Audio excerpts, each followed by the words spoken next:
Hi guys, welcome back to my YouTube channel. My name is C S Shantanu Bhandari. इस session के दौरान मैं आपको ये बताने वाला हूँ कि कैसे आप अपनी लीव्स जो हैं या जो छुट्टियां हैं बीच में उसको प्लान आउट कर सकते हैं। अगर आप सारे पेपर्स दे रहे हैं फॉर श्योर तो आप जानते हैं कि आपके बैक टू बैक पेपर हैं, एक्सेप्ट द डे जहाँ पे नो एग्जामिनेशन आपको दिख रहा है, वो तो चलिए एक एक्सेप्शन बात है। बट अगर आप ऐसे स्टूडेंट हैं जो कि डेफिनेटली 2 ग्रुप्स दे रहे हैं तो उनके पास बीच बीच में कुछ दिन खाली रहेंगे और उसको वो अच्छे तरीके से यूटिलाइज कर सकते हैं। तो आइए थोड़ी सी बात हम यहाँ पे कर लेते हैं कि क्या एक इफ़ेक्टिव एंड स्मार्ट स्ट्रैटेजी हो सकती है इस चीज़ को करने की। ये मेरा मानना है, बाकी हम श्योर अभी तक आपने प्रिपरेशन तो कर ही ली होगी, बट इस स्ट्रैटेजी से जो बताने वाला हूँ उससे भी चलेंगे तो आई एम श्योर आपको फ़ायदा होगा। तो हम बात यहाँ पे प्राइमरली कर रहे हैं 2 ग्रुप्स देने वालों की, या जो सारे ग्रुप्स दे रहे हैं उनकी भी, क्योंकि कहीं ना कहीं उनके पास भी कुछ ऐसे सब्जेक्ट्स होंगे जिसके बारे में वो अच्छे तरीके से प्रिपेयर कर चुके हैं। अब देखिए, सबसे पहला जो पेपर है, अगर मैं प्रोफेशनल न्यूज़ सिलेबस की बात करूँ तो सबसे पहला जो 10 तारीख से एग्जाम है उसमें पेपर आपका एथिक्स का है। सिंपल वर्ड्स में एथिक्स बोलता हूँ मैं, वैसे गवर्नेंस रिस्क मैनेजमेंट लिखा हुआ है, तो एथिक्स का पेपर है। आई एम श्योर अगर 10 तारीख से पेपर है तो प्रिज्यूमेबली अब प्लस एंड माइनस हर जगह हर बच्चा अपने हिसाब से करता है, पर मेरे हिसाब से 7 या 8 तारीख से प्रोबेबली आप शायद एथिक्स पे पूरा फोकस करना शुरू कर दें, क्योंकि 10 को तो पेपर है ही है। तो आप एटलीस्ट 2 दिन पहले तो मेरे ख्याल से आपने शायद रिवीजन कर लिया होगा या कर रहे होंगे, जैसा भी है, बट आप 2 दिन पहले तो अच्छे तरीके से एक बार देखना ही चाहेंगे एथिक्स को। तो आई थिंक उसमें तो कोई इशू होना नहीं चाहिए। तो वो सबसे पहला आपका पेपर है। उसके बाद जब आप वो पेपर दे के आएंगे, क्योंकि ऑब्वियसली हमेशा की तरह 24 आवर्स से कम का गैप है अगर आप सारे पेपर्स दे रहे हैं, तो आपको चाहिए कि ये समय आप बहुत अच्छे तरीके से यूटिलाइज़ करें और इस समय के दौरान नींद प्रॉपर लें। क्योंकि ऐसा सुनने में आया है मुझे कि कुछ बच्चे बहुत एक्सेसिव प्रेशर डालते हैं, 15-15, 16-16 घंटे, 14 घंटे, 13 घंटे।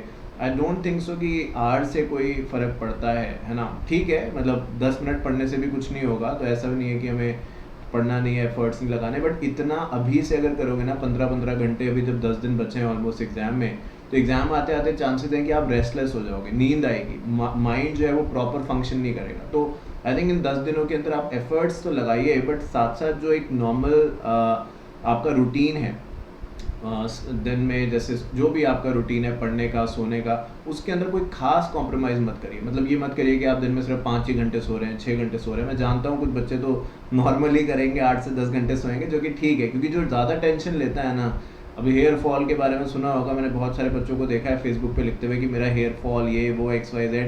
तो वो यही है क्योंकि बहुत ज़्यादा स्ट्रेस ले रहे हैं ना शायद हम लोग, सभी लोग, है ना, तो वो नहीं लेना हमें। आई एम श्योर एथिक्स के बारे में तो मुझे यही कहना है आपसे कि जिसके भी नोट्स, क्लासेस एक्सेट्रा आपके पास हैं, उस पर ही आप विश्वास करें और उसी से ही आप पढ़ें, क्योंकि अब कुछ खास समय नहीं बचा कि एक दूसरे से कुछ चीज़ें मांगी जाएं। तो जो आपके पास है उसी से आप करें, और पूरा थ्योरी पेपर है। मैंने एग्जाम ओरिएंटेड सेशन में पूरी बात बताई दी है, तो ज़रा चैप्टर वाइज वेटेज ज़रूर देख लें अगर आप देख सकते हैं। और अगर आपके पास स्कैनर है, ऐसी कोई चीज़ नहीं है, तो मेरे सेशन देख लें, 50 मिनट का सेशन है। फास्ट फॉरवर्ड में भी देख लेंगे तो मुझे लगता है जल्दी कंप्लीट हो जाएगा, आपको आइडिया मिल जाएगा और आप जो बाकी के समय उसमें अच्छे तरीके से यूटिलाइजेशन कर सकते हैं। Coming back to the next paper which is secretarial audit. Now secretarial audit जो है वो ग्रुप सेकंड के लिए ऑब्वियसली पहला पेपर है। इंपॉर्टेंट इसलिए हो जाता है क्योंकि इसके बाद इसी के अंदर CR है एंड देन RCD है, जो RCD तो बहुत लाइटली लेते हैं बच्चे। तो आई थिंक हमें सेक्रेटरियल ऑडिट पे शुरू से बहुत अच्छी पकड़ बना के चलनी है। मैं ये नहीं कहता कि अगर किसी का सेक्रेटरियल ऑडिट अच्छा नहीं होता तो अदरवाइज़ कुछ ले, नहीं, ऐसा कुछ नहीं है, बट कोशिश अपनी ये रखनी है कि इस पेपर में हम अच्छा परफॉर्म करने की कोशिश करें, जैसे कि हम हर पेपर में ही करेंगे, बट इसमें कुछ एक्स्ट्रा एफर्ट्स लगा दें।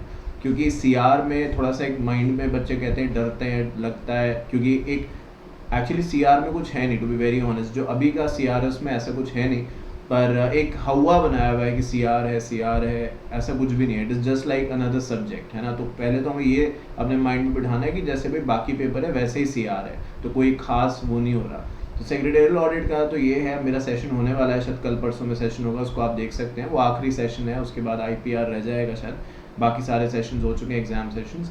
इसकी वेटेज मार्क्स की ज़रूर देख लें। बड़ा अनइवन सा रहा है, जैसे कि कंप्लायंस का चैप्टर है, चैप्टर सेकंड वो जनरली बहुत आया है। ड्यू डिलिजेंस चैप्टर 1, चैप्टर 2 2 हैं, तो चैप्टर 1 से ऐसे 25-25 मार्क्स का है एक अटैम्प्ट में। तो आप अच्छे तरीके से वो वेटेज भी देख लें, क्योंकि एग्ज़ाम से पहले, एक दिन पहले, कुछ घंटे पहले आप बहुत कुछ, सब कुछ, शायद एक लाइन तो नहीं पढ़ सकते ना। तो आई थिंक उन पे आप फोकस अगर करेंगे तो ज़्यादा अच्छा है, क्योंकि उनके रिपीटेटिव होने के चांसेस थोड़े ज़्यादा हैं।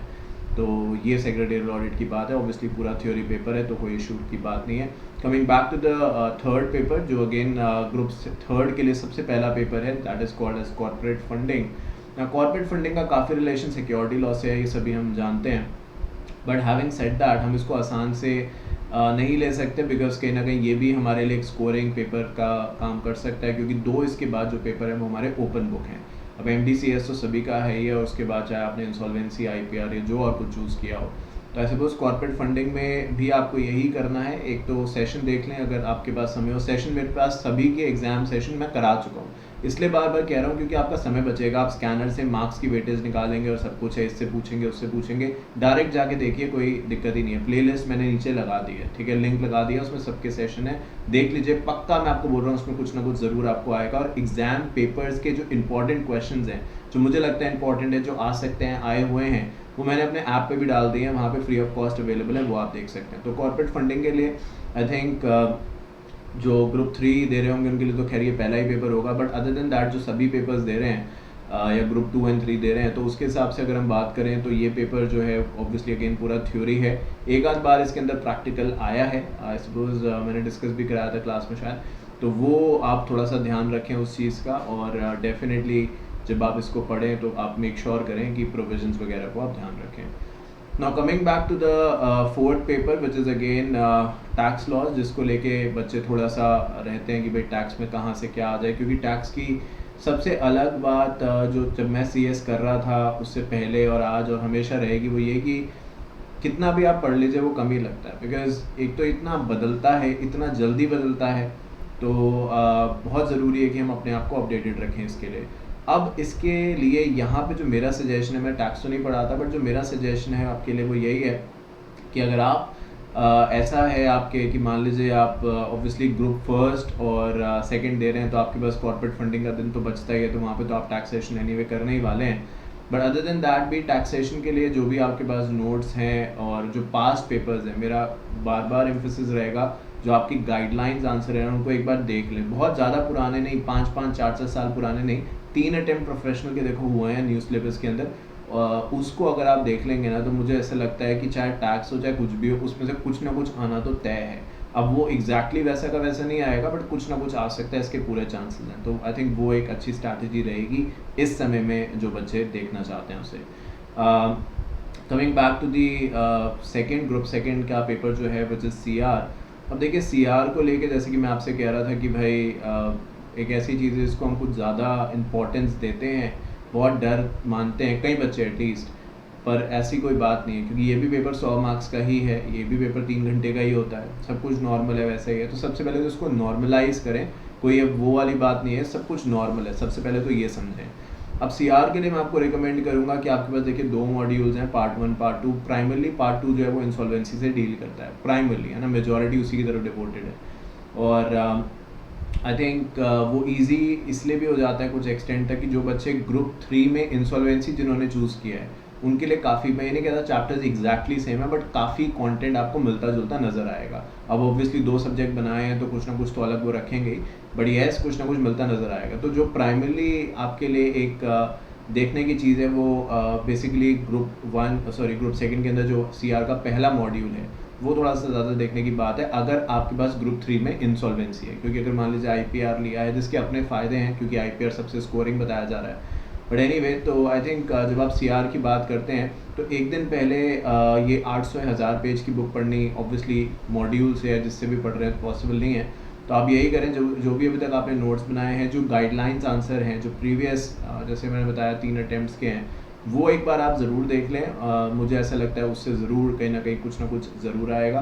और कैलकुलेटर लेके जाएं, भले आप प्रैक्टिकल आता हो ना आता हो, कैलकुलेटर ज़रूर लेके जाएं, क्योंकि न्यूमेरिकल क्वेश्चंस आने के चांसेस होते हैं। एंड यू नेवर नो कि ऐसा कोई न्यूमेरिकल आ जाए जो आप जानते हो, जो आप कर सकते हो, तो आप ले जाएं तो कोई बुराई नहीं है वैसे। और ये जो मैं अभी बता रहा हूँ आपको, जैसे कि एथिक्स है, सेक्रेटेरियल है, एडवांस टैक्स है, CR है, ये सब ओल्ड में भी है, तो ये इक्वली उनके लिए भी एप्लीकेबल है। कॉर्पोरेट फंडिंग उनमें नहीं है तो बात ही खत्म हो गई, ठीक है। उसके बाद हमारी छुट्टी है, आई सपोज 15 अगस्त की छुट्टी है हमारी, है ना, तो उस दिन आप डेफिनेटली 15 अगस्त मनाएं, बट साथ साथ ये भी ध्यान रखें कि अगले दिन आपके पेपर्स हैं।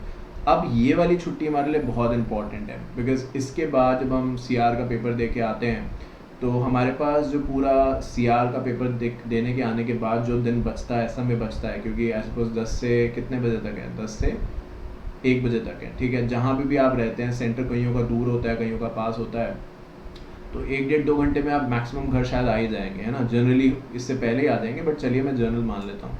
रेस्ट वगैरह करें और उस दिन जो है आप ये देखें कि आप ड्राफ्टिंग है या आपका जो, अगर आप सारे पेपर्स दे रहे हैं, उस दिन का समय इन सब्जेक्ट्स में आप लगा सकते हैं। मतलब मैं आपको रिकमेंड करता हूँ कि MDCS के लिए, MCS के लिए आपको जिस दिन आप एग्ज़ाम दे के CR का आते हैं और उसका नेक्स्ट दिन पूरा देने की ज़रूरत नहीं है।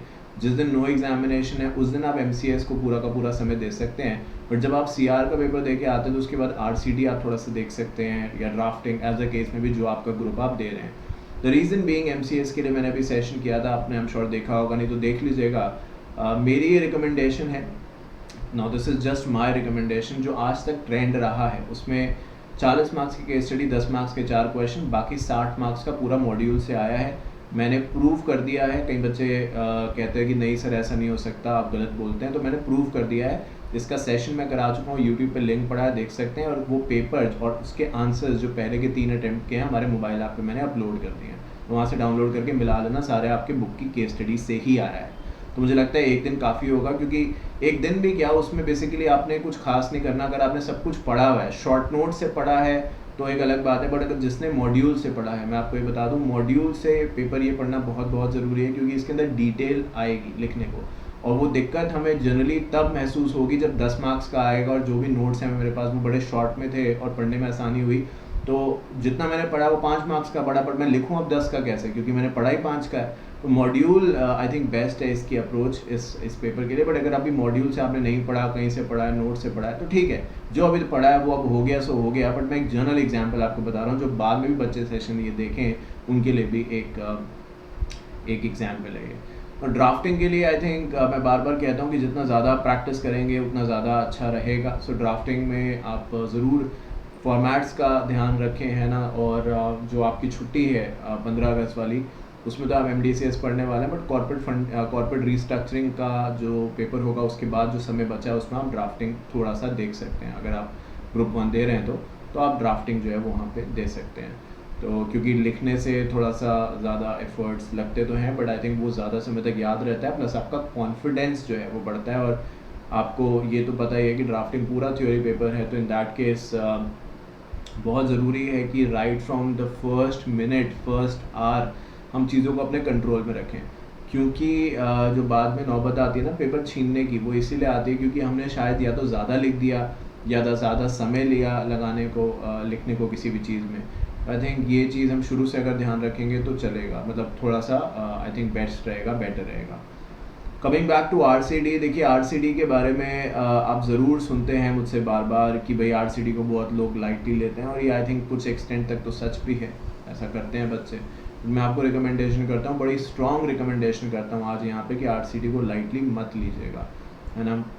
बुक भले पतली लगती हो, उसकी सेशन देख लीजिएगा, आप पास्ट ईयर के क्वेश्चन देख लीजिए, आपको खुद आइडिया लग जाएगा कि जो आपने पढ़ा है वो सफिशिएंट है या नहीं। अगर आप उसमें से 70 से 80% आंसर कर पा रहे हैं, इट इज़ ओके। 100 तो हम नहीं एक्सपेक्ट कर सकते, 70 से 80 भी कर रहे हैं तो भी ठीक है, बट अगर उससे कम कर रहे हैं तो एक बार एनालाइज करने की ज़रूरत है। तो RCD के लिए अपना मॉड्यूल तो आपको रेफ़र करना ही है, साथ में सेशन देख सकते हैं, एग्ज़ाम सेशन देख सकते हैं, और ज़रूर चैप्टर वाइज वेटेज देख लें, क्योंकि अभी इसके अंदर जून 2021 में एथिक्स में भी और RCD में भी अमेंडमेंट्स काफ़ी आए हैं। तो आई एम श्योर आपको ये पता होगा, उसको भी आप विज़िट कर सकते हैं। जब ये सब कुछ हो जाएगा तो फिर तो कोई बात ही नहीं बची, फिर तो एक ही पेपर बचा है और एक छुट्टी भी है, तो ऑब्वियसली वो छुट्टी इसी पेपर के लिए यूटिलाइज होगी जो भी आपका ओपन बुक पेपर है। Now I am telling you, IPR is the most scoring paper, sorry insurance पे टिक कर दिया। So IPR is the most scoring paper, and then obviously we do have forensic audit, we do have insolvency। अब बच्चों ने taxation भी लिया है, labour laws भी लिया है, तो जैसे मतलब जिसका है, क्योंकि ये छुट्टी तो इसी में यूटिलाइज करने वाले हैं, इसके बदले हमारे पास ऑप्शन है क्या, और है ना। आई थिंक ये एक मोटी मोटी बात है जो आप कर सकते हैं।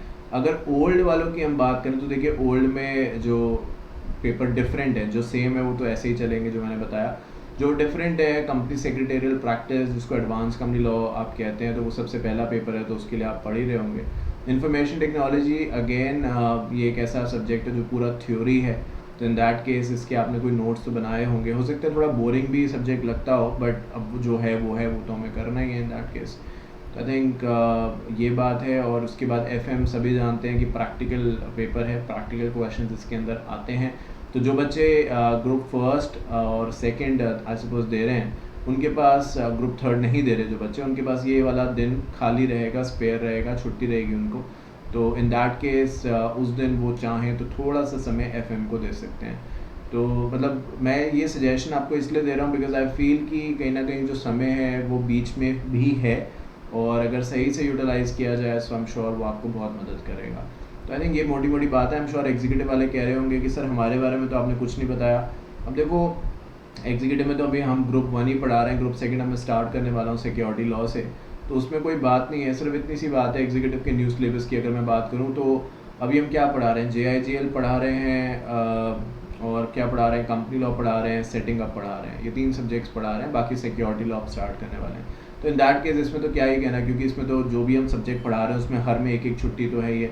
JIGL के बाद एक छुट्टी है, कंपनी लॉ फिर एक छुट्टी है, फिर सेटिंग अप है, तो कोई दिक्कत नहीं है इसमें। बस ये जो छुट्टी आपकी होगी ना, कंपनी लॉ का पूरा मॉड्यूल देखने की ज़रूरत नहीं है, मेरे सेशन आप देख लें, वहाँ पे जो पढ़ा है I think that should be sufficient. Sections आते हैं, मैं बार बार कहता हूँ, तो अच्छी बात है, नहीं आते तो भी कोई दिक्कत नहीं है, कॉन्फिडेंस अपने आप पे रखो, कंटेंट पे आई थिंक कीवर्ड्स पे सबसे पहले ध्यान होना चाहिए, और अगर सेक्शन आप लिख सकते हैं तो उससे अच्छी तो कोई बात ही नहीं है ना। तो कई बच्चे अब कह रहे हैं कि सर एडमिट कार्ड वगैरह के बारे में कि कब आएंगे एडमिट कार्ड, तो एडमिट कार्ड आ जाएंगे जल्दी, क्या है भाई, अभी है 10 दिन है एग्ज़ाम में, और जनरली यही ट्रेंड रहता है कि 10 दिन के आसपास पहले आ जाते हैं एडमिट कार्ड, तो आ जाएंगे, टेंशन मत लो आप पूरा फोकस एग्ज़ाम पे रखो, और ये जो स्ट्रैटेजी मैंने बनाई है इसको ज़रूर आप कंसिडर कर सकते हैं for scoring good marks. Thank you so much for watching this session, and मैं सेक्रेटरियल ऑडिट का सेशन नेक्स्ट लेने वाला हूँ, उसमें मिलूंगा। मोबाइल ऐप का लिंक नीचे है, उसको ज़रूर डाउनलोड कर लें। Thank you so much.